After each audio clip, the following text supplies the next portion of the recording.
Bonjour Marie-André. Salut! Aujourd'hui avec toi, on va parler plus précisément d'école à la maison, mais sans vouloir remplacer le cursus académique complet de l'école. On va parler avec toi de trucs pour intégrer différentes matières scolaires que les enfants normalement voyaient à l'école. Mais on va intégrer ça un petit peu dans les jeux, dans le quotidien. J'imagine, là, je vois que devant toi, il y a vraiment toutes sortes d'objets.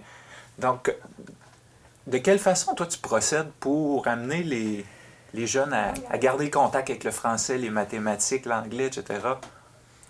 Ben, je me suis beaucoup inspirée d'un livre que j'avais lu, je pense que ça s'appelait L'école de la ferme, où est-ce que ça se passe en Europe, c'est une école qui est formée différemment dans le but de préparer les enfants au futur qui s'en vient. Là, on sait qu'il y a beaucoup de bouleversements écologiques, puis peut-être que le futur ne sera pas exactement comme ce qu'on a connu dans le passé.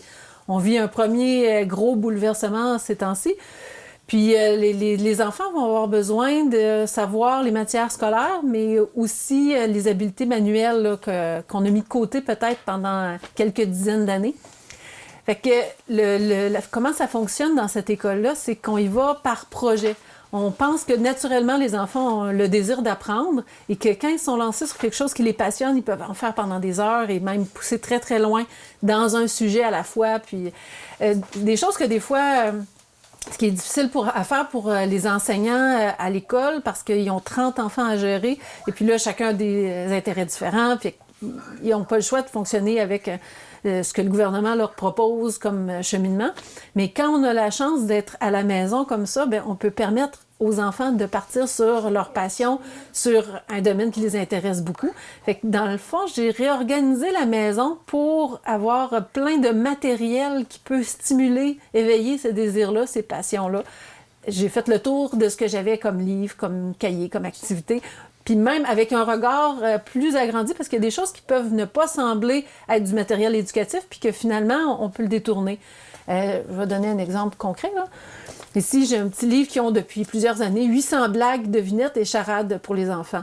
Mais ça, c'est du bon matériel pour faire des dictées. L'autre fois, j'ai fait une dictée avec eux autres, puis je leur ai lu une bonne blague, puis il y avait à l'écrire, puis après ça, on corrigeait pour voir s'il avait fait des fautes. Fait que même des petits livres de pensée au quotidien, un petit livre de méditation, c'est des belles phrases, des belles pensées. Fait que ça aussi, ça peut être une façon de faire des petites dictées régulières, puis qui leur transmet d'autres choses en même temps. J'avais un petit livre en anglais sur un millier de chemins vers la générosité. Fait que vu que c'est en anglais, ça peut être une façon d'introduire de l'anglais avec les enfants.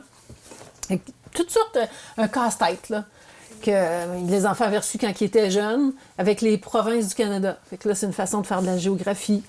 Le jeu de Scrabble, qui est un bon jeu pour pratiquer le français, apprendre à fouiller dans le dictionnaire. Je leur ai chacun sorti un vieux cartable, là, un peu usé par les années. Mais fait que là, chacun des enfants, ils ont un cartable pour la quarantaine. Où est-ce qu'on accumule tous des projets qu'on a fait, une chanson en anglais qu'on a imprimé les paroles pour apprendre, des bricolages, des dessins. Fait qu'on accumule plein de choses qu'ils vont pouvoir conserver, puis après se rappeler qu'est-ce qu'ils ont fait pendant leur quarantaine, qu'est-ce qu'ils ont produit. Puis des crayons, des effaces. J'ai sorti aussi des jeux de société. On avait certains jeux de société qui étaient en anglais. Fait que je me suis dit, dans le fond, tout le matériel qui est en anglais peut servir à apprendre l'anglais. On a Timeline, qui est un jeu où il faut placer en ordre chronologique les grandes découvertes du monde, l'histoire. Fait que encore une fois, c'est une façon amusante de pouvoir apprendre. Et puis, plus loin, dans le fond, j'ai réaménagé ma bibliothèque de maison pour mettre à la hauteur des enfants tous les livres qui pouvaient stimuler un domaine de l'éducation. Fait que tous les livres sur les animaux ensemble, les livres sur la santé, sur le corps humain ensemble, les livres sur comment faire de l'exercice, des livres sur les arbres, la nature, la biologie, par catégorie. Mes livres, j'avais quelques petits romans, livres d'enfants en anglais, je les ai tous mis ensemble. Fait une façon pour eux autres d'aller fouiller différemment puis des fois sans qu'ils s'en rendent compte, mais ils vont aller apprendre quelque chose par rapport à un sujet. Fait que des fois, je leur dis, choisissez un livre, vous lisez une section, puis après ça, vous nous faites un exposé oral. Fait que Florent, l'autre fois, il a appris sur les araignées, l'intelligence des araignées, puis après ça, il nous a présenté l'intelligence des araignées. Une autre fois, c'était sur les goûts, les différents goûts qui sont placés à différents endroits sur la langue. Ça peut amener beaucoup de passion. J'ai fait la même chose avec ma section. Bon, j'ai beaucoup de livres de recettes. J'ai beaucoup de livres en général, beaucoup de livres de recettes. J'ai tout rassemblé, les livres de recettes qui étaient des recettes qui étaient faciles à faire avec les enfants. Et à ce temps-ci de l'année aussi. Les livres sur recettes avec les légumes, les bonnes soupes, tout ça. Fait que lire, si on parle de français, lire une recette pendant que moi je la prépare, c'est du français. Dire on va faire la recette de muffins, mais on va la faire x2. Fait qu'on doit tout multiplier les quantités x2, fait que c'est des mathématiques. Et écrire une lettre aux grands-parents, écrire une lettre aux cousins et cousines, c'est du français.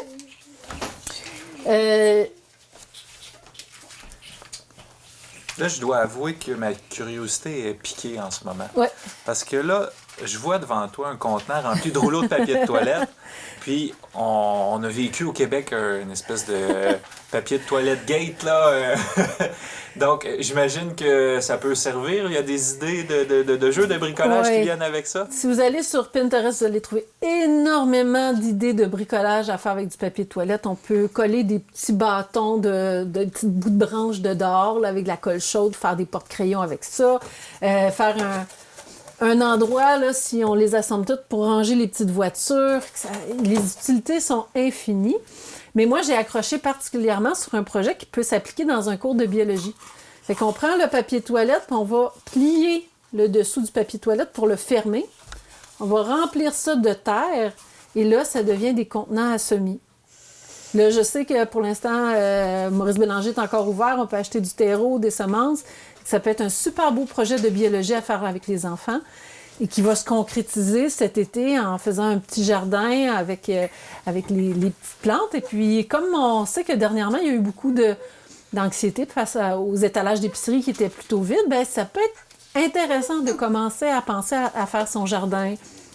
Dans un cours de biologie, on pourrait demander aux enfants de lire à propos de qu'est-ce que ça prend pour avoir des poules à la maison, parce que ça aussi, tu sais, au niveau sécurité alimentaire, ça peut être intéressant de commencer à penser comment on fait pour avoir des poules, des petits animaux, pour nous aider à se sentir plus en sécurité.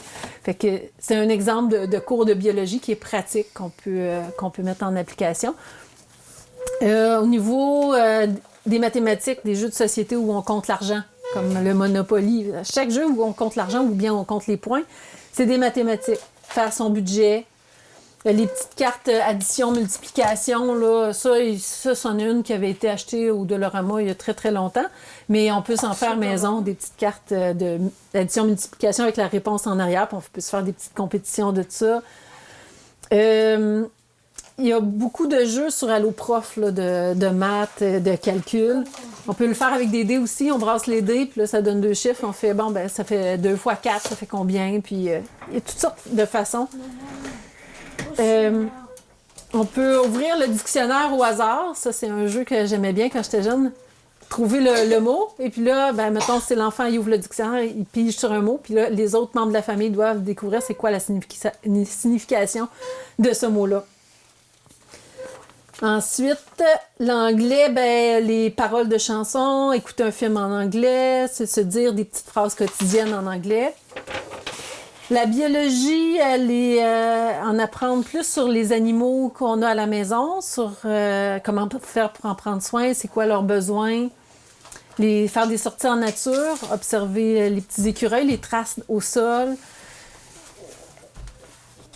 En apprendre plus sur la santé, sur le corps. Qu'est-ce que ça prend? Dans le fond, on peut préparer avec les enfants. Qu'est-ce que ça prend pour protéger notre corps d'une grippe? Fait que ça peut être une façon d'avoir un petit cours de biologie, mais qui se rattache avec ce qu'on vit actuellement. Les géohistoires. Quand j'étais petite, j'aimais bien, on tournait la boule terrestre, puis on pigeait au hasard, on pointait au hasard avec notre doigt un pays ou plutôt une grande ville. Puis là, il fallait deviner c'était dans quel pays, dans quelle région du monde. Éducation physique. Sur le site de Kino Québec, il y a beaucoup d'idées d'activités physiques qu'on peut faire parents et enfants ensemble. Puis, on peut aussi demander aux enfants de prendre un des livres. Souvent, les parents, on a des livres de yoga, de musculation, d'étirement. Puis qu'on peut demander aux enfants de lire une page. Puis après ça, c'est eux autres qui deviennent le prof d'éduc pour nous dire comment faire cet exercice-là. Puis, je voudrais pas mettre de côté l'économie familiale, parce que c'est un cours qui est tombé. Il y a un moment donné, ils ont arrêté de donner ça au secondaire. Mais c'est super important d'apprendre à coudre, à réparer, à faire le budget, à faire de la cuisine, à s'occuper des petites plantes de maison, rempoter les plantes de maison et tout. C'est une façon de se pratiquer après ça quand on est au jardin. Puis on travaille avec nos plantes comestibles, médicinales et tout. Fait que faire des produits ménagers écologiques avec le vinaigre, le carbonate de soude, les pelures d'agrumes.